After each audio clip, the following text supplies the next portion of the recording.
flying tiger, snow lion, Garuda, and dragon. So we believe this will protect our country from the 4 cardinal directions. ನಮಸ್ಕಾರ, ನಾನು ಜಾನಕಿ ಹೆಗಡೆ. ನಾನು ಮಾಡಿದ ಭೂತಾನ್ ಪ್ರವಾಸದ ಸಂಪೂರ್ಣ ಚಿತ್ರಣವನ್ನು ನಿಮ್ಮ ಮುಂದೆ ಇಡ್ತಾ ಇದ್ದೀನಿ. ಭೂಲೋಕದ ಸ್ವರ್ಗ, ಏಷ್ಯಾದ ಸ್ವಿಟ್ಜರ್ಲೆಂಡ್ ಅಂತ ಕರೆಸಿಕೊಂಡಂಥ ಭೂತಾನ್ ಒಂದು ಅದ್ಭುತ ಸುಂದರ ದೇಶ. ಸರಿ, ಭೂತಾನ್ ಎಲ್ಲಿದೆ, ಹೇಗೆ ಹೋಗೋದು ಅದನ್ನು ತಿಳಿಸ್ಕೊಡ್ತೀನಿ. ಏಷ್ಯಾ ಮ್ಯಾಪ್ ತೊಗೊಂಡಾಗ ನಾರ್ತ್ ಈಸ್ಟಲ್ಲಿ ಪಿಂಕ್ ಕಲರಲ್ಲಿ ಕಾಣಿಸ್ತಾ ಇದೆಯಲ್ಲ, ಅದು ಭೂತಾನ್. ನಮ್ಮ ಪಕ್ಕದ ದೇಶ ಭೂತಾನ್ಗೆ ನಾವು ಬಸ್ ಮೂಲಕ, ಟ್ರೈನ್ ಮೂಲಕನೂ ಹೋಗ್ಬೋದು. ಆದರೆ ಜಾಸ್ತಿ ಜನ ಫ್ಲೈಟನ್ನೇ ಚೂಸ್ ಮಾಡ್ಕೊಳ್ತಾರೆ.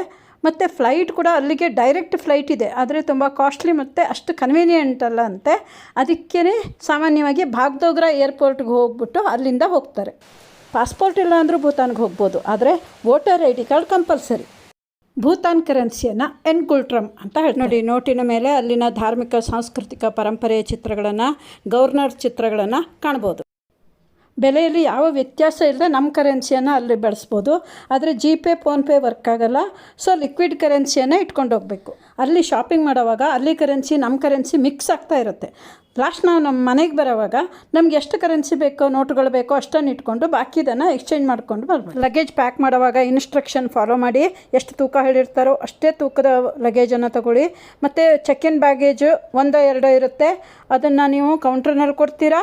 ನೆಕ್ಸ್ಟ್ ಏರ್ಪೋರ್ಟಲ್ಲಿ ಅದನ್ನ ಇಸ್ಕೋತೀರಾ. ಇನ್ನೊಂದು, ನೀವು ಫ್ಲೈಟ್ ಒಳಗಡೆ ತೊಗೊಂಡು ಹೋಗುವಂಥ ಕ್ಯಾಬಿನ್ ಬ್ಯಾಗೇಜು, ಇದು ಸಾಮಾನ್ಯ ಒಂದು 7 kg ಹೇಳಿರ್ತಾರೆ, ಅಷ್ಟೇ ತೂಕ ಇಟ್ಕೊಳ್ಳಿ. ಎಲೆಕ್ಟ್ರಾನಿಕ್ ಉಪಕರಣಗಳನ್ನು ಕೈಗೆ ಸಿಗೋ ಥರ ಇಟ್ಕೊಂಡಿರಿ, ಯಾಕಂದರೆ ಅದನ್ನ ಸಪ್ರೇಟ್ ಟ್ರೇದಲ್ಲಿಟ್ಟು ಸ್ಕ್ಯಾನ್ ಮಾಡಿಸ್ಬೇಕಾಗತ್ತೆ. Jet Airways, Air India, IndiGo, Akash, ಈ ರೀತಿ ಬೇರೆ ಬೇರೆ ಏರ್ಲೈನ್ಸ್ ಇರುತ್ತೆ. ನಮ್ಮ ಏರ್ಲೈನ್ಸ್ಗೆ ಯಾವ ಕೌಂಟ್ರ್ ಹೇಳಿರ್ತಾರೋ ಅದೇ ಕೌಂಟ್ರಿಗೆ ಹೋಗಿ ಚೆಕ್ ಇನ್ ಪ್ರೊಸೆಸ್ಸನ್ನು ಶುರು ಮಾಡ್ಕೋಬೇಕು. ಚೆಕ್ ಇನ್ ಬ್ಯಾಗೇಜ್ ಕೊಡ್ತಾಯಿದ್ದೀನಿ ನೋಡಿ, ತೊಗೊಂಡು ತೂಕ ಹಾಕಿದ್ದಾರೆ, ಟ್ಯಾಗ್ ಹಾಕಿದ್ದಾರೆ. ಎಷ್ಟು kg ಇದೆ ನೋಡಿ, 10 kg ಸಮಥಿಂಗ್. ಬಾಗ್ಡೋಗ್ರಾ ಏರ್ಪೋರ್ಟಲ್ಲಿ ಈ ಬ್ಯಾಗು ಮತ್ತೆ ಸಿಗುತ್ತೆ. ಬೋರ್ಡಿಂಗ್ ಪಾಸ್ ಕೂಡ ಇಲ್ಲಿ ಕೊಡ್ತಾರೆ. ಬೋರ್ಡಿಂಗ್ ಪಾಸ್ನಲ್ಲಿ ನಮ್ಮ ಸೀಟ್ ನಂಬರ್ ಇರುತ್ತೆ, ಮತ್ತು ನಾವು ಯಾವ ಗೇಟ್ನಲ್ಲಿ ವೇಟ್ ಮಾಡಬೇಕು ಅಂತ ಬರೆದಿರ್ತಾರೆ.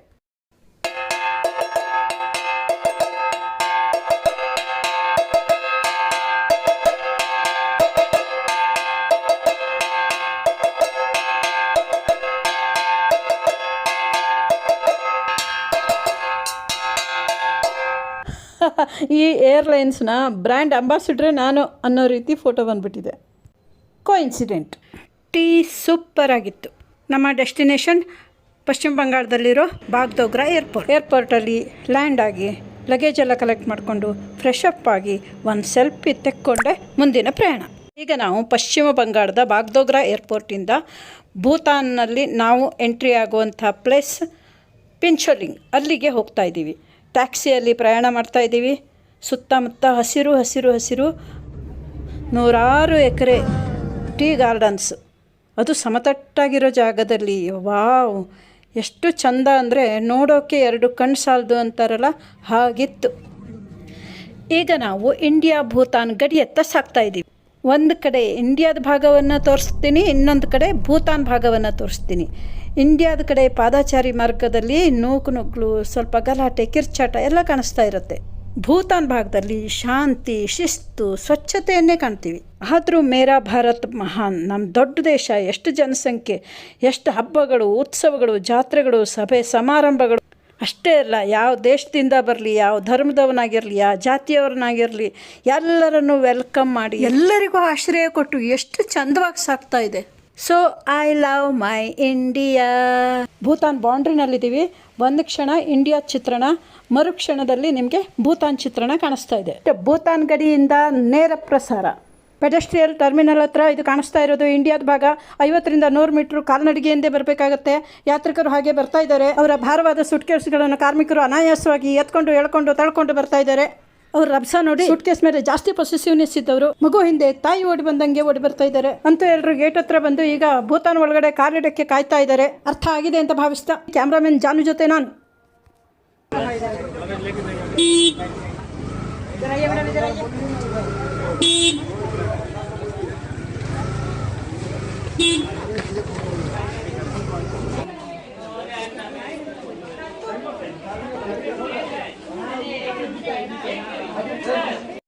ಪೊಲೀಸರು ID ಕಾರ್ಡ್ ಚೆಕ್ ಮಾಡ್ತಾ ಇದ್ದಾರೆ.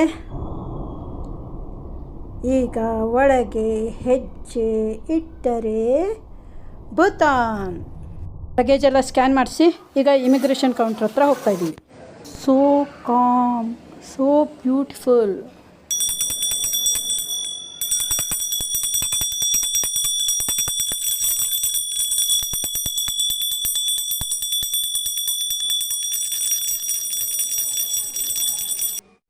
ಇಮಿಗ್ರೇಷನ್ ಪ್ರೊಸೆಸ್ ಇಲ್ಲಿ ನೋಡಿ, ನಮ್ಮ ಡಾಕ್ಯುಮೆಂಟ್ಸ್ ಎಲ್ಲ ಚೆಕ್ ಮಾಡ್ತಾ ಇದ್ದಾರೆ, ಫೋಟೋ ತೆಕ್ಕೊಳ್ತಾ ಇದ್ದಾರೆ. 1 by 1 ಎಲ್ಲರದ್ದು ಇಮಿಗ್ರೇಷನ್ ಪ್ರೊಸೆಸ್ ಮುಗೀತು. ನೋಡಿ, ಪೆಡೆಸ್ಟ್ರಿಯಲ್ ಟರ್ಮಿನಲ್ ಮುಂಭಾಗದಲ್ಲಿ ಇದ್ದೀವಿ. ಎಲ್ಲ ಹೊಸಬ್ರನ್ನು ಪರಿಚಯ ಮಾಡ್ಕೊತಾ ಇದ್ದೀವಿ. ಲಗೇಜನ್ನೆಲ್ಲ ಒಂದು ಕಡೆ ಇಟ್ಕೊಳ್ತಾ ಇದ್ದೀವಿ. ಭೂತಾನ್ ವಾಸ್ತುಶಿಲ್ಪ ಮಾದರಿಯಲ್ಲೇ ಇರುವಂಥ ಪೆಡೆಸ್ಟ್ರಿಯಲ್ ಟರ್ಮಿನಲ್ ಕಟ್ಟಡ ಇದು. ನೋಡಿ, ಬೋರ್ಡು ಕಾಣಿಸ್ತಾ ಇದೆ. ಇದನ್ನೆಲ್ಲ ಟ್ಯಾಕ್ಸಿಗೆ ಹಾಕ್ಬಿಟ್ಟು ಈಗ ನಾವು ಹತ್ತಿರದಲ್ಲೇ ಇರುವಂಥ ಹೋಟೆಲ್ಗೆ ನಡ್ಕೊಂಡು ಹೋಗ್ತಾ ಇದ್ದೀವಿ. Red light says stop, green light says go. ರಾಜಧಾನಿ ಥಿಂಪು ಸೇರಿದಂತೆ ಎಲ್ಲಿಯೂ ಕೂಡ ಸಿಗ್ನಲ್ ಲೈಟ್ಗಳಿಲ್ಲ. ಹ್ಯಾಂಡ್ ಗೆಸ್ಚರ್ ಮೂಲಕನೇ ಟ್ರಾಫಿಕ್ ಪೊಲೀಸರು ವಾಹನಗಳನ್ನು, ಪಾದಚಾರಿಗಳನ್ನು ಕಂಟ್ರೋಲ್ ಮಾಡ್ತಾರೆ.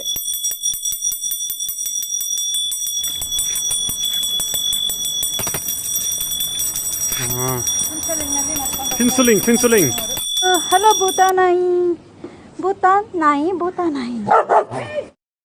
ಇದು ಇವತ್ತು ಉಳ್ಕೊಂಡಂಥ ಹೋಟೆಲ್. ಒಂದು ಸ್ಪೆಷಲ್ ಇದೆ, ಬನ್ನಿ. ಇವರು ಭೂತಾನ್ನ ರಾಜಾರಾಣಿ. ಭೂತಾನ್ನಲ್ಲಿ ರಾಜಪ್ರಭುತ್ವವೂ ಇದೆ, ಸಾಂವಿಧಾನಿಕ ಆಡಳಿತವೂ ಇದೆ. ರಾಜ ಪ್ರತ್ಯಕ್ಷ ದೇವತಾ ಅನ್ನೋ ಮಾತು ಎಲ್ಲಾದರೂ ನಮಗೆ ಇವತ್ತಿಗೂ ನೋಡೋಕ್ಕೆ ಸಿಗತ್ತೆ ಅಂತಾದರೆ ಭೂತಾನ್ನಲ್ಲಿ ಮಾತ್ರ ಇರ್ಬೋದು. ಎಲ್ಲ ಅಂಗಡಿ, ಹೋಟೆಲ್, ಕಚೇರಿ, ಟೆಂಪಲ್ಗಳಲ್ಲಿ ಕೂಡ ರಾಜನ ಫೋಟೋವನ್ನು ಕಾಣ್ತೀವಿ.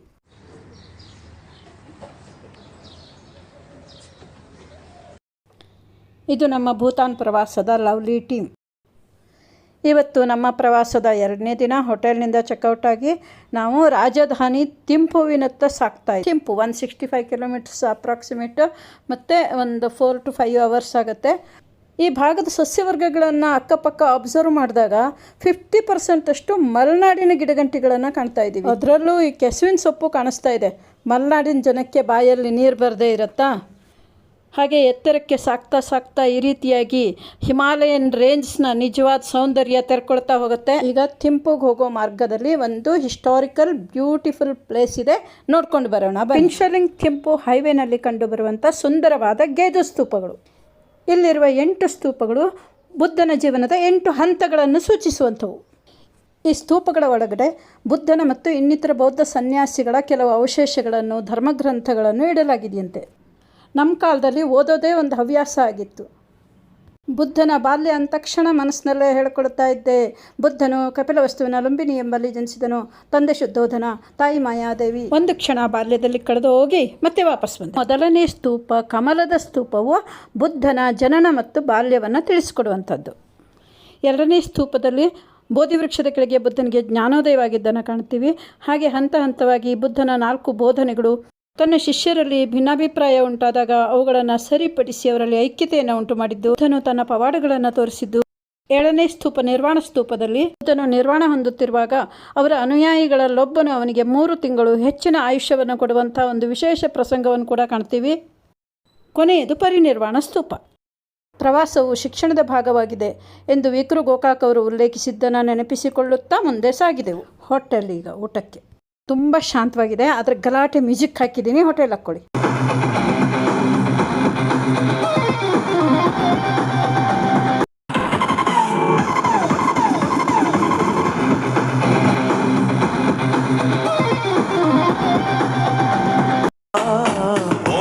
ಆಗದ ಹೃದಯನ ಹೂವಿನಂದಿ ಮಾಡಿಕೊಂಡು ಕಸ್ಟಮರ್ ಹುಡುಕುವ ಕ್ಯಾಮೆ ಬೇಕಿತ್ತ.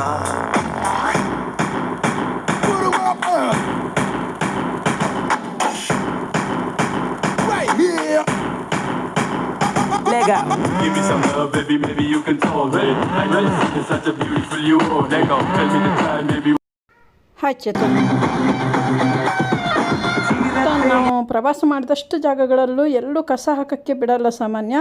ಇಲ್ಲಿ ಯಾಕೋ ಕಸ ಹಾಕಿದ್ದಾರೆ, ಯಾರು ನೋಡಲ್ಲ ಅಂತ ಅನಾಗರಿಕರು ಯಾರೋ ಈ ಕೆಲಸ ಮಾಡಿದ್ದಾರೆ.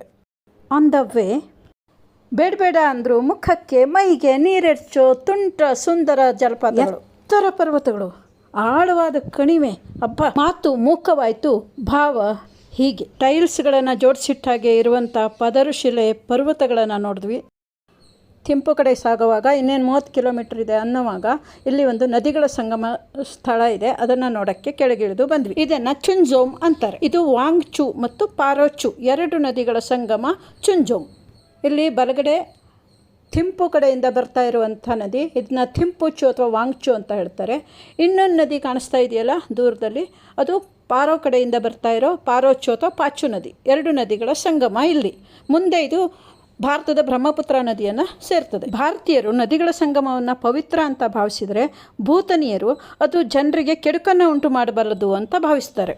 ಈ ಥರ ನದಿಗಳ ಸಂಗಮ ಇರುವಲ್ಲಿ ಆ ಒಂದು ಸಂಗಮ ಪ್ರಯಾಣಿಕರಿಗಾಗಲಿ ಜನರಿಗಾಗಲಿ ಕೆಡುಕುಂಟು ಮಾಡಬಾರ್ದು ಅಂತ ಅಲ್ಲಿ ಒಂದು ಚೋಲ್ಟೇನ್ ಝೋಂಗ್ ಸ್ಥಾಪನೆ ಮಾಡಿರ್ತಾರೆ. ನಮ್ಮ ನಂಬಿಕೆಗಳಿಗೂ ಭೂತನಿಸ್ ಜನರ ನಂಬಿಕೆಗಳಿಗೂ ಬಹಳಷ್ಟು ವಿಷಯಗಳಲ್ಲಿ ಹೋಲಿಕೆನೇ ಇದೆ. ಆದರೆ ಇದೊಂದು ವ್ಯತಿರಿಕ್ತ ಅಂಶ ಅಂತ ನನಗನ್ನಿಸ್ತು. ನಿಮಗೊಂದು ವಿಶೇಷ ಮಾಹಿತಿ. ಭೂತಾನ್ ಜನರ ಪ್ರಮುಖ ಆದಾಯ ಜಲವಿದ್ಯುತ್. ಈ ಜಲವಿದ್ಯುತ್ ಉತ್ಪಾದನೆಯ 70% ಭಾರತಕ್ಕೆ ರಫ್ತು ಮಾಡ್ತದಂತೆ. ಭೂತನಿಸ್ ಜನರಿಗೆ ವಿದ್ಯುತ್ ಆಲ್ಮೋಸ್ಟ್ ಫ್ರೀ. ಭಾರತದ ಸಹಯೋಗದಲ್ಲಿ ಇನ್ನೊಂದು ಪ್ರಮುಖ ಜಲವಿದ್ಯುತ್ ಯೋಜನೆ ಡಾರ್ಜುಲುಂಗ್ ನಿರ್ಮಾಣ ಹಂತದಲ್ಲಿ ಇದೆಯಂತೆ. ಇನ್ನು ನಾವು ಭೂತಾನ್ ರಾಜಧಾನಿ ಥಿಂಪುಗೆ ಹೋಗಿಲ್ಲ. ಥಿಂಪುಗೆ ಹೋದ್ಮೇಲೆ ಭೂತಾನ್ನ ಸೌಂದರ್ಯ ನೋಡೋಕ್ಕಿರೋದು. ಹಿಮಾಲಯನ್ ರೇಂಜ್ಸಲ್ಲಿ ನಾನು ಮಾಡಿದ ಟ್ರೆಕ್ಕಿಂಗ್ ಬಗ್ಗೆ, ಅಲ್ಲಿ ನೋಡಿದಂಥ ಅದ್ಭುತ ಸ್ಥಳಗಳ ಬಗ್ಗೆ ಮುಂದಿನ ಒಂದು 3-4 ಭಾಗಗಳಲ್ಲಿ ತಿಳಿಸ್ಕೊಡ್ತೀನಿ. ದಯವಿಟ್ಟು ಸಬ್ಸ್ಕ್ರೈಬ್ ಮಾಡಿ, ಶೇರ್ ಮಾಡಿ, ಲೈಕ್ ಮಾಡಿ.